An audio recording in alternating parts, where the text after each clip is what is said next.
چاوەڕوانیش بن نەعامەش بە زووترین کات دێنمە بازاڕی. ساڵانی زوو نەما گۆشتی وشتر بە کڕین نێت و ئێستا گۆشتی وشتر ینی خەڵک نیوەڕوان لە جیاتی مریشک گۆشتی وشتر دەکڕێ و بۆ ڕۆژانی هەینی ئامادەی دەکاتی. من لە یەکێک لە دوکانەکانی قەسابخانەم کە هەموو هەفتان وشتر سەردەبێت ئەوستا مەحمەد سڵاوت لێ باسی ئەوم بۆ بکەم تا چەند خواست لەسەر گۆشتی وشتر هەیە. خواستە چی یەکجار زۆری لەسەرا ڕۆژانە کە وەک دەبین لە ڤیددیوەکان خەڵک سڕێ بۆ دەگرێت. نرخەکەی چۆنە ینی نرخەکەی خوار هەموو بازاریە چکەمە لە جوانەکەشدا شکاین دەکەین شتێکمان کردی خوار ئەم بازار لە جیان نەربووک بە 1920 ئەمە کردمانە 500 لە تایبەت بە گۆشتی وشتری گۆشتی وشتر چلو بە چەندە گۆشتی عشتری ئێستاکردە من شخصی خۆم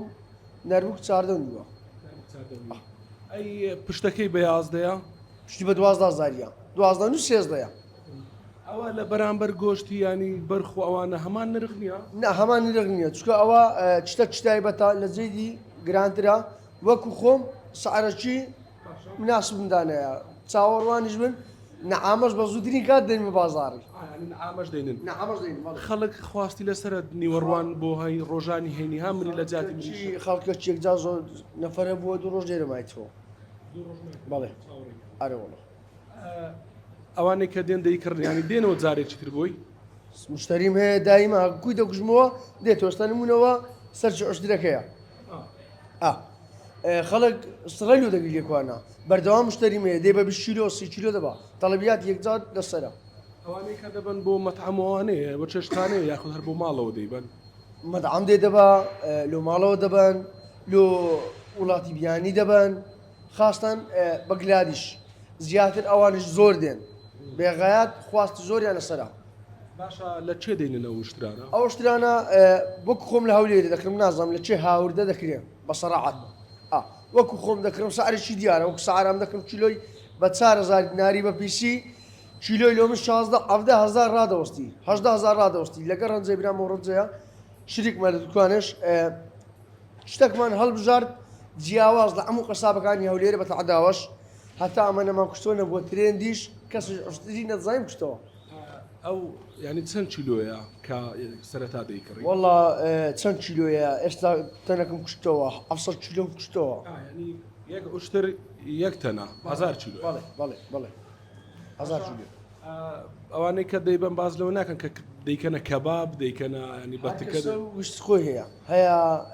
بە چەلاوی دەخوا هەیە بە تەشریبی خواردنە چ تایبەتە ئەگە تایبەت نەبی خەڵکەچی زۆر لە سلێمانی سەردانمان دەکەن لە بەغدای هەر جەیەکە دێ سەردانمان دەکەن کە بتوانێت خۆمان نەدۆڕاندیە شتی ناقان و نیژ ناکەین خدمی قەسابخانەی پێوەیە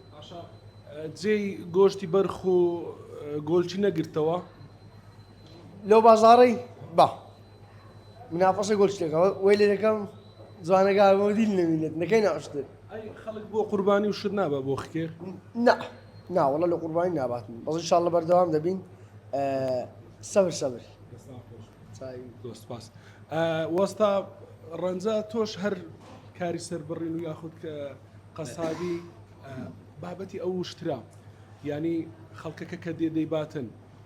تامەکەی ئەوەن دەخۆشە دیسان دێتەوە پێشەشی بەخێبن خواستی عشتری خواردنەکی دەگمەنە ئەها بابەتەکەی کەمە لە ناو خاستان شاری هەولێرێ بگرە ئەمە بۆ بزانم بەتاختێن ئێستا ئەو شەی دەکەی و کارێ دەکەین دەیگوژینەوە و پێشکەشی و خەرکە خۆشەویستی دەکەین خواستی عشتری خواردنێکی گۆشتەکەی تایبەتە وەکو ئەوانی ترنی وەکو مانگا و گۆلک و جیسک و بەرخ ئەوانە نییە جیاوازە خواردنەکەی واتە ئێستا ئیوا هەیە تەمەنەکەی زۆر گەورەشە نازای تامی کووە تامی نەکردیا ئەجە زۆر کەسێ سەدرێنێ کاکە وێ دەرن گۆشتی عشتری سوورە نازانێ تامی نەکردیا هەر دەزانی بەس دەرێن سوورە بەس ینی ئەوان نییە تامەکەی جیاوازە زۆر خۆشە ئەوە یەک جار بخوا 10 جار کە دێتە دوێ یەک جار بخوا 10 جار کاتە دوێ یعنی خواستش گەلە زۆری لەسەرا ئێستا پێڕا ناگەین بیکوژینەوە یعنی هەندە ماشەڵە ئێستا وەسەکەکانێکی بەس ماشەڵای دەوێ یعنی ماشەڵە لە تۆسەوڕ و لە قەنعەتی نەبووین ئەو نەوع بازاڕی هەبی وەستا ڕەنجام کەس نابە بۆ داوات مەسەم بڵێ داواتم هەیە زۆرم بۆ دانێ ئێستا ئەمن مشتریم هەیە داوای کردیە دەرێکاکە من ماری بابم پێ دەوعات کردێ ماری نازانم ینی خەزورم پێ دەوعات کردیا خواستش وای لەسەرە ئێستا بە خۆمان ینی ماشەڵاس ینی تەسەور ناکەین کە ئەو نوع خواستی ئەو های لەسەرە زاوا هەبوو بێ خۆی شیرنکە لە لای ماڵ ئەری وەڵڵا زاوا هەبووە فەقیرەی سڕێتە ئەو سێگە 2 ساعت ڕاوەستا تا گۆشتی بە بەرکەتیە لە ماری خەزووری ئەرێ وەڵڵا ئەوە گۆشتش تایبەتە ئەوەی بخوا ماشەڵا دێتۆ دوێ